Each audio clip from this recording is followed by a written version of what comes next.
సంవత్సరాల తరబడి ఎన్ని మందులు వాడినా మీ మోకాల నొప్పులు తగ్గట్లేదా? ప్రాణ పెయిన్ క్లినిక్ లో అత్యాధునిక చికిత్స. ఎప్పటిలాగా వచ్చే గాలివాన అనుకున్నారు. కాసేపు ఆగి తగ్గిపోతుందని భావించారు. కానీ వారికి తెలియలేదు, ఈసారి వచ్చిన గాలివాన తమను మింగేస్తుందని. ఉన్న చోట చనిపోతామని అస్సలు ఊహించలేదు. రెమాల్ తుఫాన్ తెలంగాణలో తీవ్ర విషాదాన్ని మిగిల్చింది. రెమాల్ ఎఫెక్ట్ తెలుగు రాష్ట్రాలపై అంత ఎఫెక్ట్ ఉండదని భావించిన ఒక్కసారి ఆదివారం మధ్యాహ్నం నుంచి వాతావరణం మారి వచ్చిన ఈదురు గాలులతో కూడిన వర్షం అతలకుతలం చేసింది. తెలంగాణలో భారీగా ప్రాణ నష్టంతో పాటు ఆస్తి నష్టం సంభవించింది.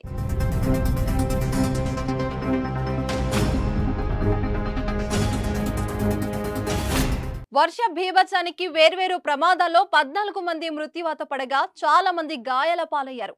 ఒక్క నాగర్ కర్నూలు జిల్లాలోనే 8 మంది మృతి చెందారు. జిల్లాలోని తాండూరు శివారు ఇంద్రకల్ గ్రామంలోని వ్యవసాయ క్షేత్రంలో నిర్మాణంలో ఉన్న షెడ్యూ కూలి 4 మృతి చెందారు.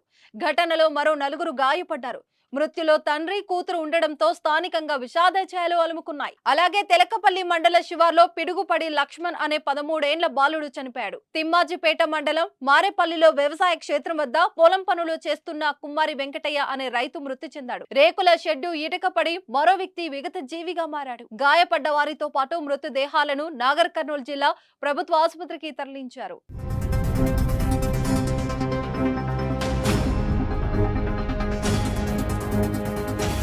సిద్దిపేట జిల్లా ములుగు మండలం క్షీరసాగర్ గ్రామంలో కోళ్ల ఫామ్ గోడ కూలి 2 మృతి చెందారు. మరో 4కి గాయాలయ్యాయి.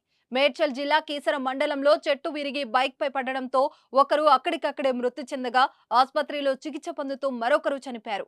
మియాపూర్లో గోడ కూలి 3 ఏళ్ల బాలుడు మృతి చెందడం తీవ్ర విషాదాన్ని నింపింది. అలాగే చాలా చోట్ల ప్రజలు వివిధ ప్రమాదాలు జరిగి గాయపడ్డారు. హైదరాబాద్ లో మధ్యాహ్నం 3 గంటలకు గంటకు 40 నుంచి 50 కిలోమీటర్ల వేగంతో గాలులు వీయడంతో రహదారులు, ఇళ్లు, వాహనాలపై భారీ చెట్లు కొమ్మలు విరిగిపడ్డాయి.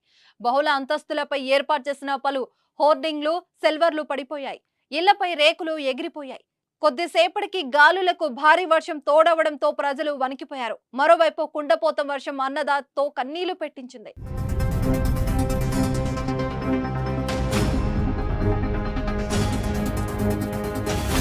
సుమన్ టీవీలో మీ పర్సనల్ అండ్ బిజినెస్ ప్రమోషన్స్ కోసం కింది నెంబర్కి కాంటాక్ట్ చేయండి.